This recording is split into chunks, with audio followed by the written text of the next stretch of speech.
I'm usually not nervous, but I'm really nervous. Today's the day. You got Today's the this. day. So,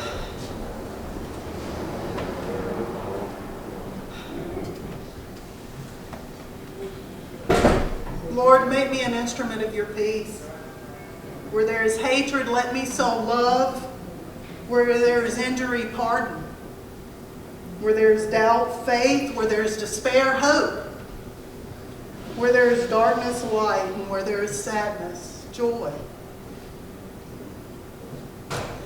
My mom had not always been healthy, but in high school, it got tremendously worse. And Mariana, when you were talking about your mom, I saw images of my mom. My mom could be a handful. She could be a total handful. And here I was in high school, and I struggled deeply with my devotion to my family, and to my mom, and to my baby sister, and to my dreams for having a better life. Now, I came from a family of 5, and my brother, just older than me, was 10 years older than me, and he married Misty, who was just 3 years older than me. And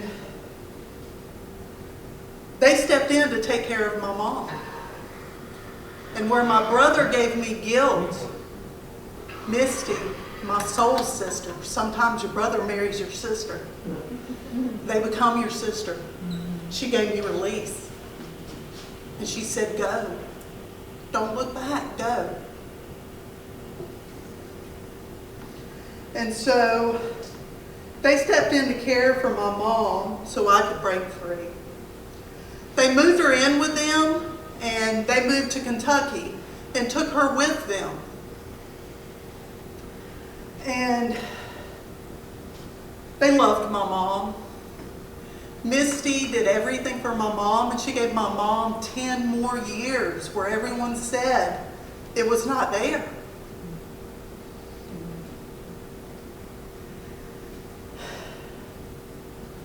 So in 2000, my mom's body couldn't take it anymore. And I was called to Kentucky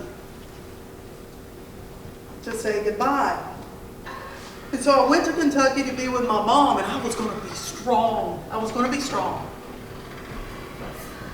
And as the machines that were sustaining her life were turned off, I told my brother and my sister, my soul sister, I'll take a shift, I'll take vigil. I spent one night. And the image of going peaceful into that dark, sweet night is not the image that I live with.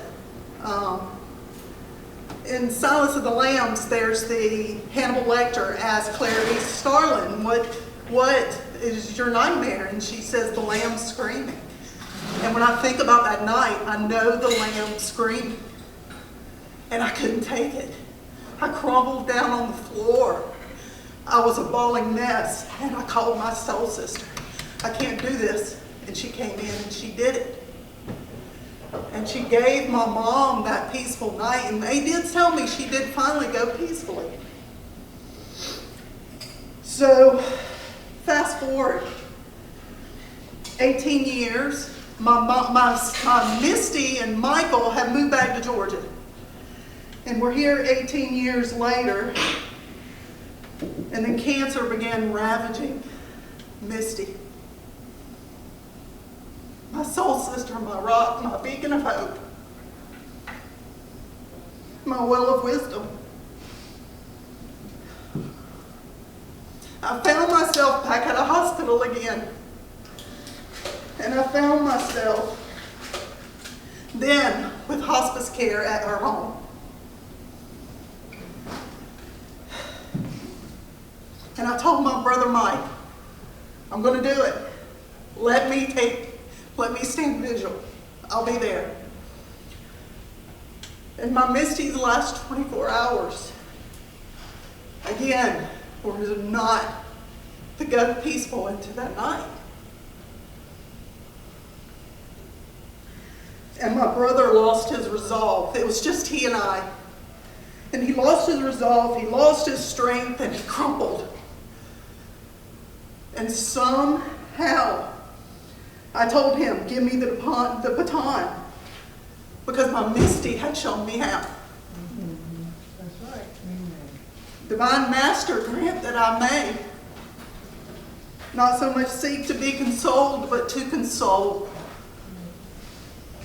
To be understood as to understand, to be loved as to love. For it's in giving that we receive, and it's in pardoning that we are pardoned.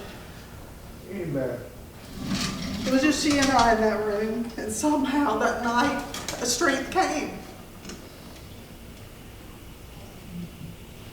And it settled in, and I was able to provide for her a comfort. And peace settled in. And it got quiet, and it got still. And I held her hand.